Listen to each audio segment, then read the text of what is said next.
in there, and he's sitting next to me. It's really funny because they were scared of me, and I found this out because they thought he was.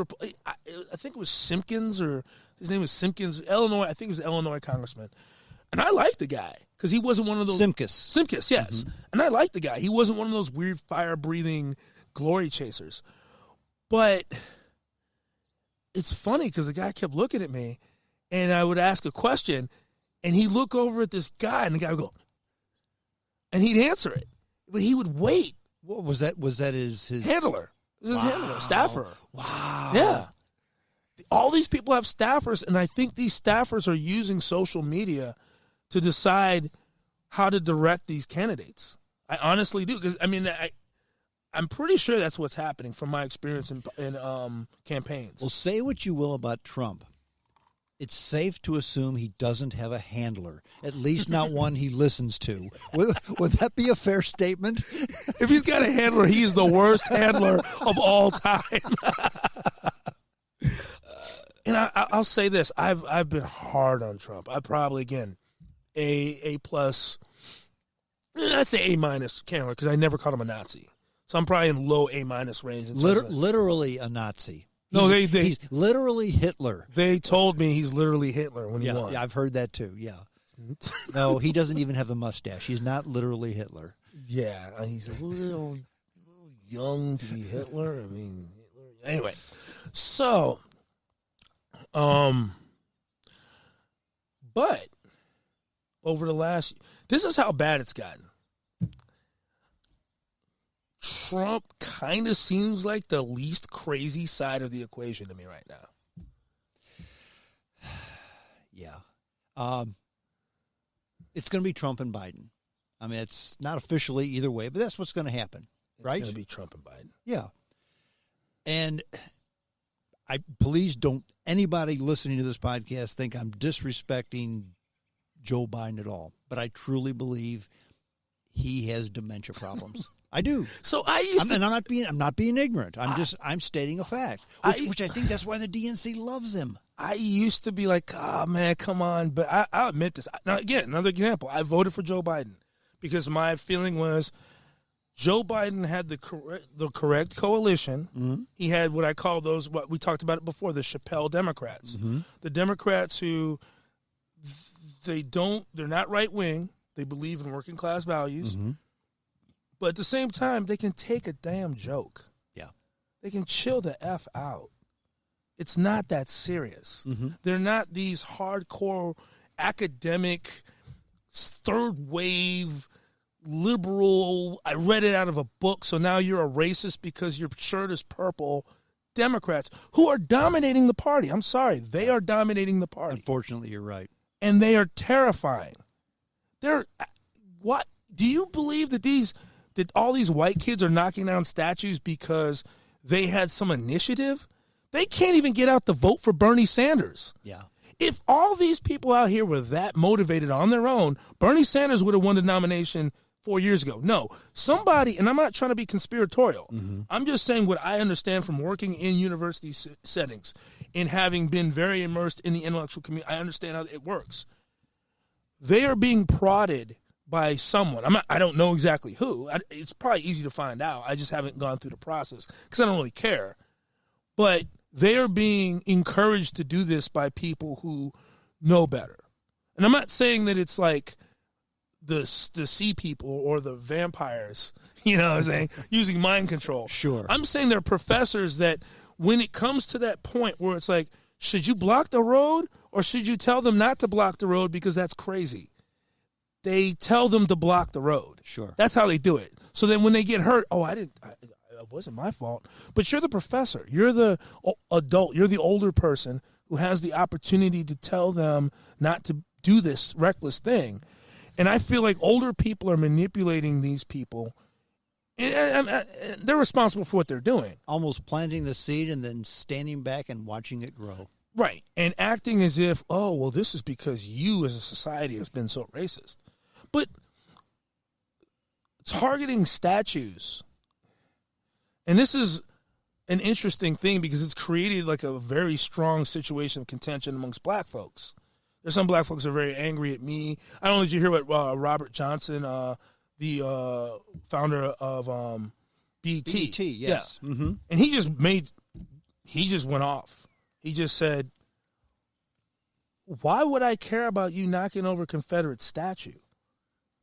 And he said, if you really want to help, go to your parents and tell them to give $350,000 to a black person. And then he's like, all of a sudden now, I don't know if that'll help. And he was mocking because they're doing this for themselves. Mm-hmm. So I posted that, and there are black people on my page like, no, that Robert Johnson forgot what it's like to be black because he's rich. And I was thinking, like, what does that even mean? And because black people aren't a monolith. There's some black people who love the left, who love the Democratic Party. And then there's a growing number of black folks, more statistically speaking, more black men, who are kind of like, I don't know about Trump, but I don't know about the Democrats either. Sure. And so just like with white people, black people have political dissension. Well, you hit the nail on the head, I believe, when you talk about the far left-wing wackos taking over the Democratic Party. Once upon a time, the Democratic Party, they were for the, in air quotes, the working class. Right. They were for the unions, and Republicans were for the rich. They were for the businesses. They're still for the unions, just in the wrong way. Sure, but that was was their main. That was the main. The Robert Young Democrats. Yeah, right. They were socially very conservative. Yeah. Dick Gebhardt, once upon a time. Robert Young, I mentioned. Scoop Jackson. Yeah. Tom Eagleton. Yeah. They were Patrick. Yeah. Yes, exactly. But socially, they were very conservative. Mm-hmm. They were. But you don't have that anymore. You still have parts of the Democratic Party that are that way. Manchin. I will mention to you that for the first time in my life, in the primary, I voted in the Democratic Party this time. First time in my life. During the 2018, or are you talking about the primary? In the primary. In 2018? No. This last primary, the 2020 primary. Oh, did you really? I did. Okay. Tulsi Gabbard. You voted for Tulsi Gabbard? I did. I've never voted in the Democratic primary before. Okay. But I did this time, and I voted for Tulsi Gabbard. Me and about 17 other people in the state of Missouri, I think. But to me, she's very centrist. She's military, so she's pro-military, but she is not pro occupation of countries. Right. She just says about 80% of what she says, I'm on board. That's the one I wanted to be president. Of course, that voice didn't get out. Yeah, I was with her strongly. It just, from being in a couple of her Facebook groups, it just felt like it started going off the rails, and I was kind of like, oh man. I think it started going off the rails when it became very obvious that she didn't have a snowball's chance, and then they jumped the shark. Right, but the problem is, I knew she didn't have a snowball's chance, and that didn't bother me. But when she started acting like she didn't have a snowball's chance, that started bothering. I'm like, come on, you have to at least don't tell me you're not going to participate in the debate if you get in. Yeah. That kind of bugged me because I'm like, come on, we're supporting someone who's not going to win. Don't then be like, I'm not going there. I'm going to take my ball and go home. Yeah, and I was like, I didn't like that either. So I ended up voting for Joe Biden in the primary, hoping that Joe Biden would have some of that Obama centrist, but he's capitulating to the mob every time. I don't mean to be ignorant, but I'm not sure. Did you see this? When you say don't mean to be ignorant, it makes it worse. Yeah. That's almost like, with all due respect, right. I don't mean to suck. Talk. Right. But one of the funniest Facebook memes I ever saw had a picture of Obama with his arm around Biden. Right. He said, "I support you, Joe," and Joe Smiles says, "Support me for what?" Or endorse. I endorse you, Joe. Endorse me for what? Yeah, and of course that's just a dopey meme, but you know what I'm saying. And I think the DNC loves to have him because if they get him in, they rule the roost. The party rules the roost. And that was the problem they had with Obama. And this is one of the things where I didn't really start liking Obama until after the Republicans took over the House. that's when I started supporting them because I support split government. I don't want anyone to succeed. That's when it all goes south. When one party rules the executive and legislative branch. I am a total supporter of gridlock. Yeah.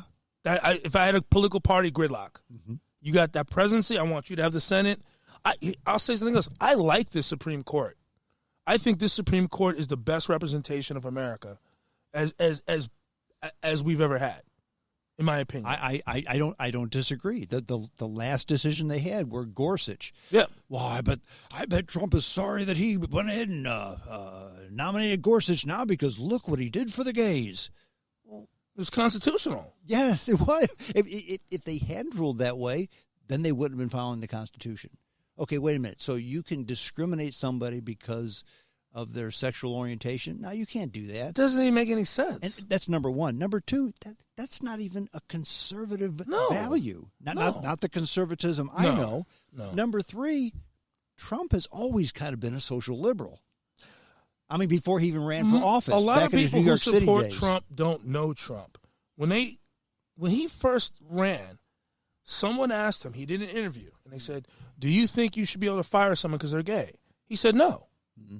And then he said something about, he said something about, do you believe in affirmative action? He goes, yeah, I think it's a good idea. That's actually what he thinks. Mm-hmm. Now, when he starts fighting with the liberals, he's going to mess with them. Yeah. You know, and once I learned how to speak Trump, and it took me a year and a half, because I was just like, I felt like it's like, I don't know if you watch Star Trek, where they have something called a Universal Federation Translator. Yes. So there's a new one called Discovery, and it's cool because in the original Star Trek, everyone spoke the same language. Okay. But in this one, they don't. You have to, if you don't know the language, you don't, like the Klingons most of them don't speak English.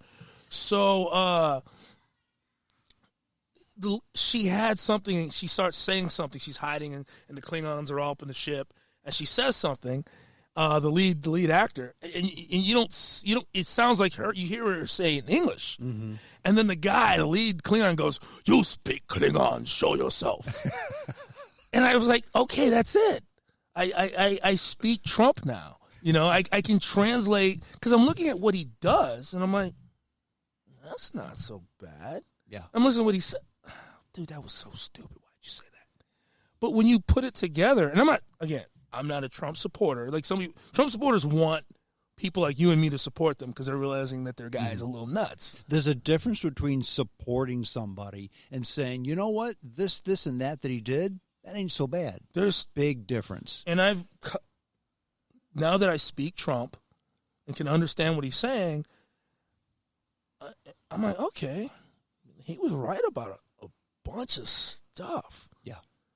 I mean, he was especially the trade stuff. He was right about China. Yeah. And the thing about it is he didn't shut down trade. But if you don't speak Trump, in all fairness, it sounded to me like he's like, I'm not going to trade with anyone. And I'm like, well, that's insane. Yeah. We're still trading with people. It's just we're doing it a little differently now. Sure. And people that have been the diehard Trump supporters that I've talked to, I will say, yeah, but he said this, and they laugh. He doesn't mean that. You can't pay any attention to what he says. I said, what do you mean you can't pay any attention to what he says? But they're kind of right. And it's a complicated thing because it's really hard to expect someone who doesn't speak Trump. You know, if there's some big old Klingon going, go, you think he's going to shoot you, uncloak, and blast you. But you talk about tribalism, getting back on. This is my personification of what's wrong with anti-Trump tribalism. Because I don't think it's any more a matter of left values. I mean that's a factor.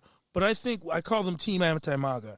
Anti-Trump tribalism has become in and of itself a quantity. So I made that same joke I made with you, where I was like, on Facebook, I was like, I made a joke, Trump's like, you speak Klingon or something. And then someone goes, he's not really a Klingon. He's really more of a Ferengi because Klingons have honor. And I'm like, and the first guy who said that, I'm just like, okay, man, that's weak. Dude, that's weak. But okay, fine. And I was a little annoyed because that was so many things wrong with that response. Like, he's not even good enough to be a Klingon. And I'm like, dude, I don't even want to get into how ridiculous it was. The Klingons were freaking horrible.